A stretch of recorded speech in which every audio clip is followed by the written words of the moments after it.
Question 60 from the Book of Questions. Would you add 1 year to your life if it meant taking 1 year from the life of someone else in the world, selected at random? Would it matter if you were told whose life you had shortened? I don't feel that I'm really given enough information here to make a fully informed decision. How does this extra year of life that I get, how does that work then? Is it added to the end of my life? So if I am destined to die in feeble health at the age of 91, does this mean I limp on to 92 and then die? Or does it add 1 year to my current state of being, so I get to enjoy the health that I have now for an extra year before I start aging anymore? I have to say that second one is enormously more appealing and probably a great deal more useful for the world at large, because I can do more now that I've got a body that works reasonably well. It also doesn't say whether I'm the only person who can do this, because imagine if I can do it, well, there's nothing in this magical make-believe world to say that other people can't do it too. And if everyone has this power, well, then surely some of them will start pressing the button or whatever it is that you do and start using that power, in which case I would be a fool not to press the button myself and get my year back. Because if many, many, many billions of people around the world are pressing the button like crazy, it's very likely that I'm going to be selected at random to be someone's stooge donator of a year of life. So I should try to get that year back by hammering the button. I say hammering the button, so does pressing the button multiple times have multiple effects? Can we do this more than once? Because let's imagine, all right, so answering the question, if everyone's doing it, then yeah, I will do it. If I think that everyone has this ability, then yes. But let's imagine that only I have this ability. Okay, all right. But I can do it more than once. That makes a huge difference, because then, as long as there are people out there from whom I can steal a year, I am an immortal vampire. I will stay this age forever, potentially. And every year I will press the button again and I will rejuvenate myself and or prolong myself in my current state. And then, yes, I will be able to get so much done, because I will learn more and more and more and more, and I will become the world's greatest expert on something. And the number of videos I'll be able to make.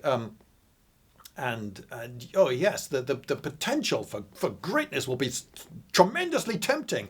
Okay, yeah, so maybe I should be that vampire, but would it be morally right? Well, I suppose the way to judge it is how much good and happiness would there be in the world if I did it. If I'd be increasing the amount of total happiness, then yeah, maybe I should do it. So then that boils down to, am I happier than the average person? Because if I am happier than the average person, then as I repeatedly do it, overall the odds are that I will be deleting years of comparatively unhappy life from the world and adding to that world years of comparatively happy life. Although maybe that's not the way to measure it, because really it's not my happiness, it's the happiness that I can bring others. So I could say, I'm a YouTuber. I entertain people with my silly videos. And so because I have this extra reach, you see, by prolonging a year of my life, I get to make loads more videos that then loads more people will see, and they'll all become slightly happier. Then I could justify it then, so that because I am above average in the amount of happiness I can bring the rest of the world. It's not me, you see, I'm not doing it for myself. Oh no, it's not selfish, you understand. It's the amount of happiness I'm bringing to the rest of the world. Well, there you go. Moral justification then, if it's true. So can I bring more happiness to the world? I don't know. There's nothing to say here that I can't get a committee together, but would the committee like to hear about the bit of the shortening the life? And it says here, would it matter if you were told whose life you had shortened? Well, if we could designate the person in advance, we could then do the research. Okay, and the randomly selected person is this person, and they're in terrible health. Oh, they're so depressed. Oh, everyone hates them. Yeah, I think maybe the committee could. I doubt it, because people would never take the responsibility. But let's imagine that There are people who are not afraid of accountability and taking responsibility, and the committee will say, no, actually, on balance, the world will be improved if this person loses. It's only 1 year of their life, and I gain. Well, hooray. But that's not in the question either. It could be that we can only tell whose life has been shortened after they are randomly selected.